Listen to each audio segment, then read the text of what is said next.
We want justice, enough is enough, insecure institute of technology वगैरह वगैरह। इसी तरह की तख्तियां और बैनर पोस्टर हाथ में लिए बीएचयू कैंपस में छात्र धरने पर बैठे रहे।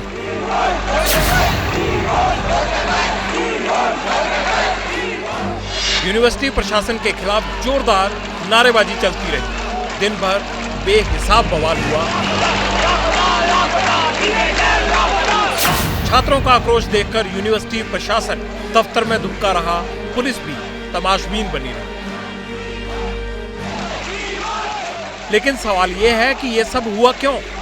इसलिए क्योंकि बीएचयू कैंपस में एक छात्रा से छेड़छाड़ की सनसनीखेज वारदात हुई। बुधवार रात के करीब 1:30 बजे का वक्त था। छात्रा कैंपस में अपने दोस्त के साथ टहल रही थी। मोटरसाइकिल पर सवार 3 शख्स आए।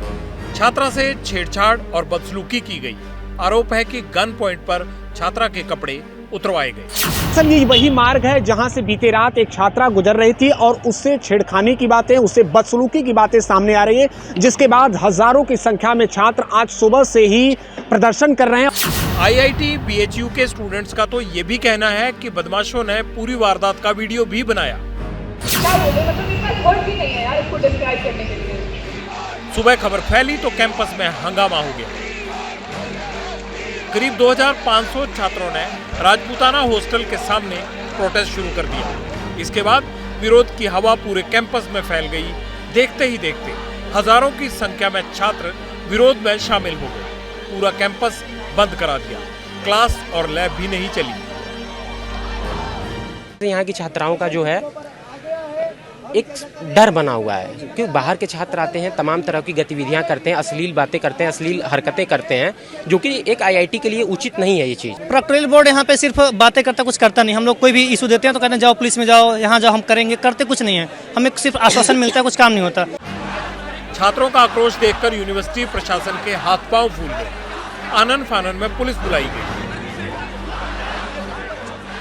फिलहाल पुलिस ने एफआईआर तो दर्ज कर ली है, जिसमें छात्रा ने बताया है कि मैं अपने hostel new girls IIT BHU से निकली थी।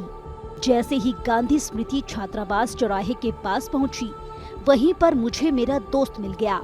हम दोनों साथ में जा रहे थे कि रास्ते में करमन बाबा मंदिर से करीब 300-400 मीटर के बीच एक बाइक आई, जिस पर 3 लोग बैठे थे।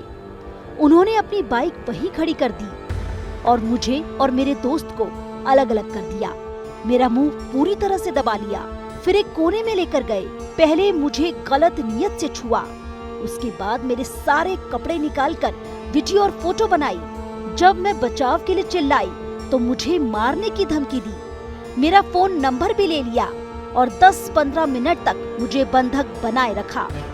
महिला के साथ छेड़छाड़ के संबंध में एक तहरीर है पुलिस स्टेशन लंका को प्राप्त हुई, जिसमें सुसंगत धारा में अभियोग पंजीकृत कर लिया गया है। कौन लड़के उस छेड़छाड़ की घटना में संलिप्त थे, उनको ट्रेस करने का प्रयास किया जा रहा है। उसके लिए टीम गठित कर दी गई है। यानी मामला 2017 की तरह ही बेहद सीरियस है। सितंबर 2017 में भी बीएचयू में इसी तरह की वारदात को अंजाम दिया गया था। तब भी कई दिनों तक यूनिवर्सिटी कैंपस छात्रों के आक्रोश की आग में सुलगता रहा। मगर बात पूरे सिस्टम की है। क्यों बार बार इस तरह की वारदात सामने आ रही हैं? अपराधियों के हौसले क्यों इतने बुलंद हैं? लॉ एंड ऑर्डर का डर क्यों नहीं रह गया?